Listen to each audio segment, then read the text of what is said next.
Hi guys. So we're gonna quickly do the El Nino-Southern Oscillation, do a quick little video on that, kind of going over what it is, basic overview. Not gonna get into the math or really anything. We will talk a little bit about statistics, but nothing too crazy.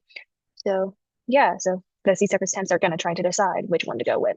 The picture on the right are current conditions. That's from April 7th. We will be talking about that later.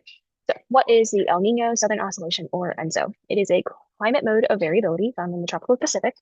Even though it's found in the tropical Pacific, it still affects the whole globe, just so you know. It is a coupled mode of variability, which means it is a oceanic and an atmospheric type of variability where it takes these two things and works them together.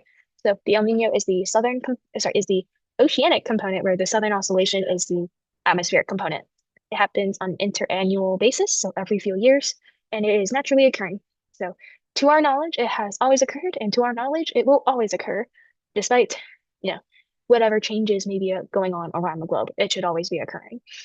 So let's do a quick overview of the oceanic components. So you have the neutral phase, where you have surface trade winds blowing towards the west. You have surface ocean currents also blowing to the west with the winds. And you have the thermocline slanted down to the west, promoting upwelling on the eastern border. So you can see that low pressure kind of sitting off near Indonesia with the rising air, sinking air over the South American border, the strong trade winds, the thermocline promoting upwelling, all of that. So keep this image in mind. We'll go over this image a little bit with the La Nina case, since that is very closely related to this type of graphic. However, let's move on. So the El Nino phase, which is the positive side of this, is the reversal of the trade winds, or the complete stopping of the trade winds. It can weaken or completely stop upwelling near South America. You kind of see that thermocline kind of descending as it goes more towards the east, closer to Peru. It's stopping the promotion of upwelling because that warm water is sitting on top. We should expect dry conditions in the Western Pacific and wet conditions in the East. So pretty much a flip of what you were expecting with neutral phase and the La Nina phase. So let's go over the La Nina a little bit though. So the La Nina phase, it is the negative portion of this, is the supernormal base state, which is why I said keep that graphic in mind. So it is that graphic, but imagine it exaggerated. So you'll actually see below average sea surface temps. So with that graphic I just pulled up on the right side, you can actually see the negative sea surface temperature anomalies denoted in blue, kind of near that equator, kind of near the equator. So you'll actually see increased upwelling along the South American coast, and you'll actually see the thermocline descend to the west, much like we saw in the graphic earlier, except more exaggerated. So let's go over the atmospheric component real quick. So it kind of just tells us how the jet streams will behave, and it's very much based off of where your pressure systems are.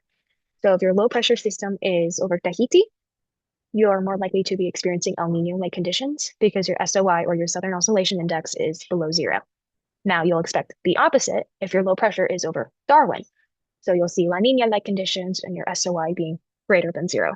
Now, your SOI is calculated by taking the difference in the correlation coefficient of the pressure over the entire basin.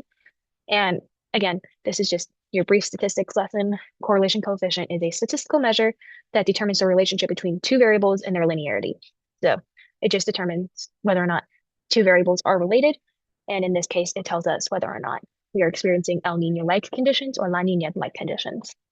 So what is the jet stream like in an El Nino? So the Aleutian Low, which is off the coast of Alaska, deepens with El Nino type conditions, which will bring us a more active subtropical jet. This means warmer conditions over Canada and Alaska and the northern portions of the United States. The Ohio River Valley is drier, and the southern portions of the United States and portions of California are typically wetter. Now, vice versa, we actually are going to look at the La Nina portion of this, um, where you actually see a high pressure anomaly in the North Pacific. So kind of where that Aleutian low is, you'll actually see that kind of, not be as low. So split flow tends to form in the North Pacific jet. So, and the northern branch of this polar jet tends to be more active in this situation. I'm gonna move that over real quick. So in these conditions, you'll actually see colder conditions across Alaska and Canada and the northern central portions of the Midwest. You'd expect wetter conditions kind of over in your northwestern portion of the United States, so Oregon, Washington, Northern California. They'll be experiencing wetter conditions, along with portions of the Great Lakes region. Now, below that polar jet, you're actually going to be seeing the more warmer and drier conditions with the exception of over near the Pacific Northwest. So the Southwest and the South and even the Southeast will be experiencing drier and warmer conditions. So let's go over how this can affect things real quick. There we go. So anomalies and extremes in the US. So, and this is all in moderate and strong episodes between November and April. So you'd expect warmer temperature anomalies in the northern states and cooler temperature anomalies in the southern portions of the states for El Nino, and then as well as wetter anomalies in the southern states with El Nino. These can just bring bring extremes to the local regions. So you can probably see, possibly some flooding in the regions in the south, just if they get a lot of precipitation. Now, this doesn't guarantee that this will happen, but it is a risk that local meteorologists do have to pay attention to.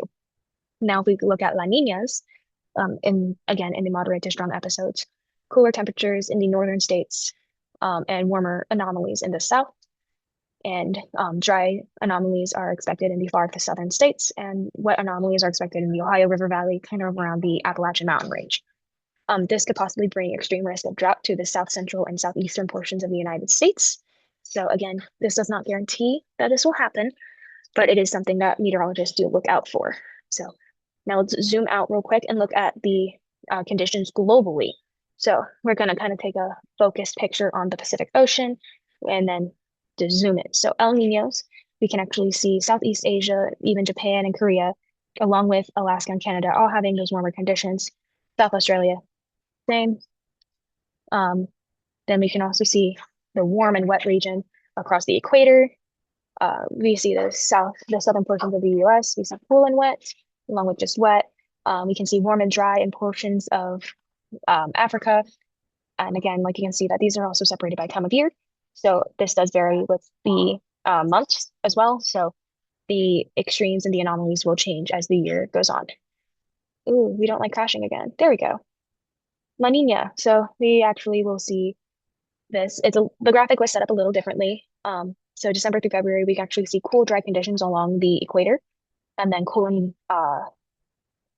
just wetter conditions along the southeastern portions of Asia, and then like the islands and northern parts of Australia. They see that.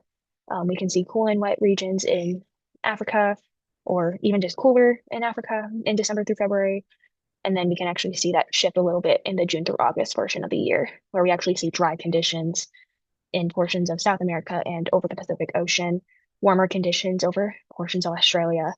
So yeah, even though this is found in the Pacific and the tropical Pacific, it does affect the entire globe. So fun little fact. Okay.